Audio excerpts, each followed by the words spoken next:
महाराष्ट्रात जवळपास 28,000 पेक्षा जास्त ग्रामपंचायती आहेत. तर पहिले कसं होतं सरपंचाले 2 ते 4,000 आणि म्हणजे 4-5,000 पर्यंत मानधन होतं आणि उपसरपंचाले 1,500 पासून तर 2,000 पर्यंत मानधन होतं. पण राज्य सरकारने एक निर्णय घेतला. याच्यात जे सरपंच आहेत त्या गावच्या लोकसंख्येच्या मानानुसार 6,000 पासून तर 10,000 लोक आणि उपसरपंचाले सुद्धा 5,000 पर्यंत म्हणजे काही एक मर्यादा ठेवली. याच्यात अशी पगार वाढ होणार आहे. नेमकं या साऱ्या गोष्टीवर जे काही सरपंच लोक आहेत याच्या काय नेमक्या प्रतिक्रिया आहेत त्या आपण जाणून घेऊ.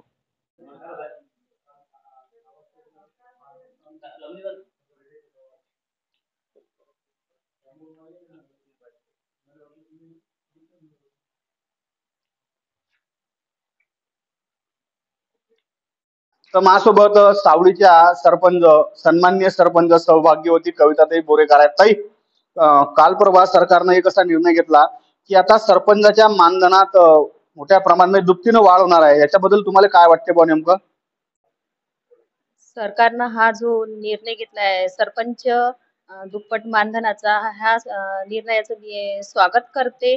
पण हा जो निर्णय घेतला, जे मानधन आमच्यासाठी दुप्पट केलं ते आजच्या या महागाईच्या याच्यात अपुरं पडत आहे. नेहमी वारंवार गाव पातळीवर जे प्रश्न असतात ते आम्हाला नेहमी जिल्हा परिषदकडे न्यावे लागतात, पंचायत समितीकडे.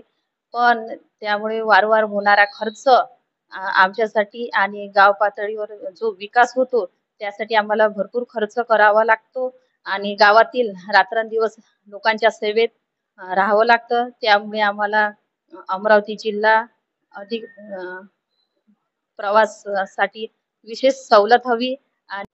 सावळी ग्रामपंचायतचे उपसरपंच सन्माननीय प्रसन्नदादा आहेत. प्रसन्नदादा, राज्य सरकारनं काल सरपंच आणि उपसरपंचाच्या मानधनात दुप्पट वाढ केली आहे. तर काय तुमची नेमकी प्रतिक्रिया आहे? सांगा बरं जरासं त्याच्यावर.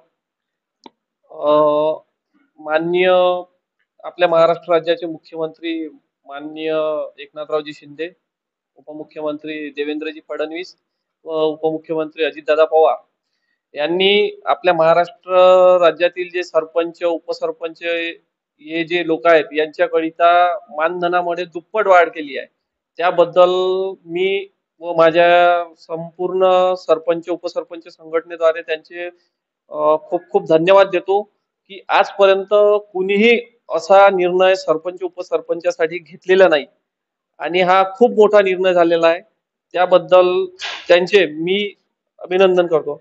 आणि हे फक्त सरपंच उपसरपंचच नसून तर संपूर्ण जनतेकरिता जे काही निर्णय घेतलेले आहेत, जसे की महिलांकरिता लाडली बहीण योजना, मुलींना पूर्णतः मोफत शिक्षण, त्यानंतर घरकुल योजना, मोदी आवास योजना, अशा काही भरपूर योजना दिलेल्या आहेत.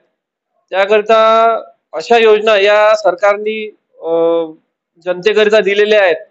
तर हे सरकार सर्व समायोजक सरकार आहे आणि हेच सरकार परत यावं, मी त्यांना माझ्याकडून ज्या काही जनतेकरिता संदेश पोहोचवायचा असेल मी ते पोहोचवेल आणि हेच सरकार यावं ही अपेक्षा करतो. धन्यवाद.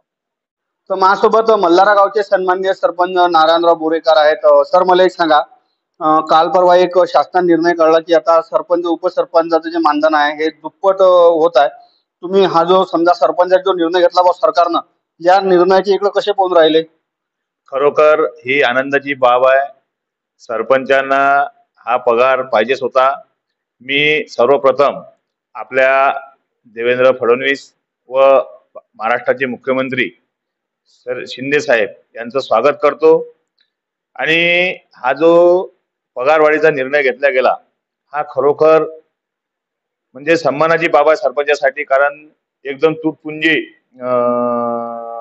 आम्हाला जे मानधन भेटत होतं ते 3,000 होतं, आता ते आम्हाला दुप्पट भेटणार आहे.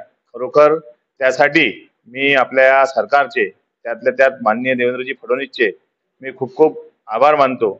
आणि अशाच प्रकारच्या योजना जर शासनाने राबवल्या तर अजूनही आपल्या महाराष्ट्रामध्ये आपलं सरकार येऊ शकतं.